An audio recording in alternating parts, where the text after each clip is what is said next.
வணக்கம். இன்றைய மாவட்ட செய்திகள். சென்னை டு சிவகங்கை மாவட்டம் இளையான்குடிக்கு தனியார் பஸ் வந்தது.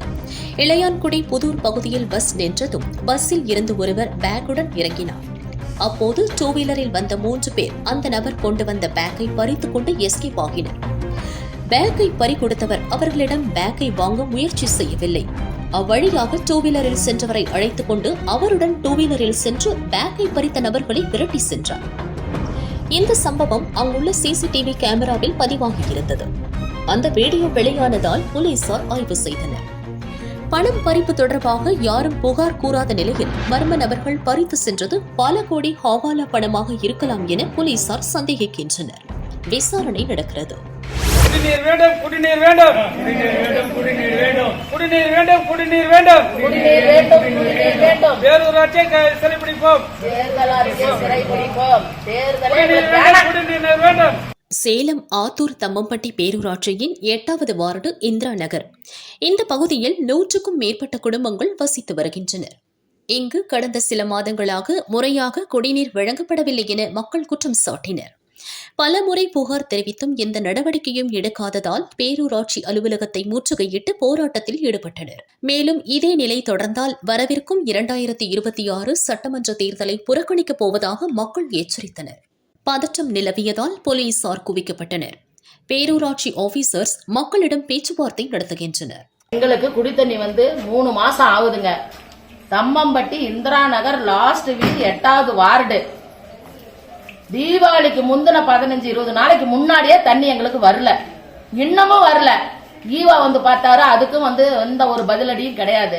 போராட்டம் பண்ணா அதுக்கும் வழி கிடையாது. இப்ப நாங்க இந்த ஈவா ஆபீஸ்க்கு வந்திருக்கிறோம். எங்களுக்கு தண்ணி வரத்துக்கு வழி பண்ணுங்க. யாராவது எங்களுக்கு வழி பண்ணி விடுங்க. உள்ள குட்டியாடா வச்சுட்டு நாங்க கஷ்டப்படுறோம். எங்களுக்கு பதில் சொல்லுங்க. நீங்க தான் பதில் சொல்லணும். இல்ல யார் மூலியமாவது எங்களுக்கு தண்ணியா கொடுங்க, குடிக்கிறதுக்கு தண்ணியா கொடுங்க. 3 மாசமா போராடிட்டு கிடக்குறோம். எந்த பக்கமும் தண்ணி வரமாட்டேனுது. அந்த ஒரு வீதி மட்டும் 150 பேர் பாதிக்கிறோம். யாருக்கே கம்ப்ளைண்ட் பண்ணி கொடுத்து எந்த ஒரு வழியும் இல்ல, பதிலும் கிடையாது.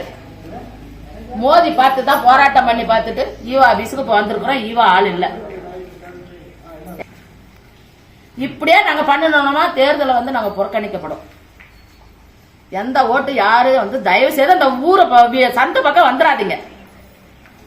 தேனி மாவட்டம் தேவாரம் வடக்கு தெருவை சேர்ந்தவர் ராமச்சந்திரன். இவர் தனது விவசாய நிலத்திற்கு மின் இணைப்பு கேட்டு தேவாரம் உதவி மின் பொறியாளர் அலுவலகத்தில் விண்ணப்பித்தார். இதற்காக அலுவலக பிரிவு 1இல் பணியாற்றும் ஊழியர் லட்சுமணன் ராமச்சந்திரனை தொடர்பு கொண்டார். மின் இணைப்பு கொடுக்க 20,000 ரூபாய் லஞ்சம் கேட்டார். லஞ்சம் கொடுக்க மனமில்லாத ராமச்சந்திரன் தேனி லஞ்ச ஒழிப்பு போலீசில் புகார் கொடுத்தார். அதைத் தொடர்ந்து போலீசார் கொடுத்தனுப்பிய ரசாயனம் தடவிய 20,000 ரூபாயை லட்சுமணனிடம் ராமச்சந்திரன் கொடுத்தபோது அங்கு மறைந்திருந்த லஞ்ச ஒழிப்பு போலீசார் லட்சுமணனை கையும் களவுமாக பிடித்தனர். தொடர்ந்து விசாரணை நடக்கிறது.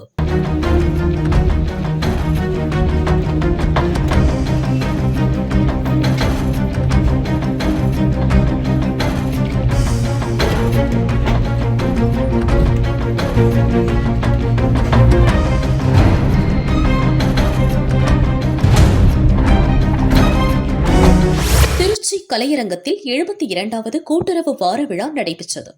இதில் நகராட்சி நிர்வாக அமைச்சர் நேரு, கலெக்டர் சரவணன், மாநகராட்சி கமிஷனர் மதுபாலன், மேயர் அன்பழகன், எம்எல்ஏக்கள் ஸ்டாலின் குமார், தியாகராஜன், சவுந்தரபாண்டியன், பழனியாண்டி உள்ளிட்டோர் பங்கேற்றனர். தமிழ்நாட்டில் 40,000 கூட்டுறவு சங்கங்களுக்கு மேல இருக்கு. பல்வேறு துறையில் சங்கம் இருக்கு. ஏதோ அங்கொன்று இங்கொன்றுமாக தவறு நடந்தால் அது மொத்தமாக வராது. தவறு பேர் நடவடிக்கை எடுக்கப்படும். பொதுமக்களுடைய பணம் பாதுகாக்கப்படும். அதான் பாரபட்சமாக செய்கிறாங்க.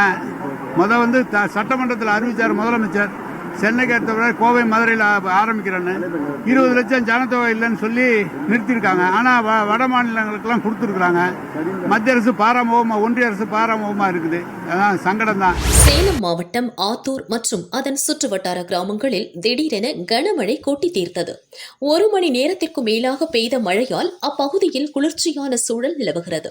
பனிப்பொழிவு தாக்கம் அதிகரித்த நிலையில் போதிய மழை இல்லாமல் ஆத்தூர் பகுதி நீர்நிலைகள் வறண்டு காணப்பட்டன. தற்போது அடித்து கொட்டிய கனமழையால் விவசாயிகள் மற்றும் மக்கள் மகிழ்ச்சியடைந்துள்ளனர். மழைப்பொழிவு மேலும் அதிகரிக்க வாய்ப்புள்ளதாக வானிலை ஆய்வு மையம் எச்சரிக்கை விடுத்துள்ளது.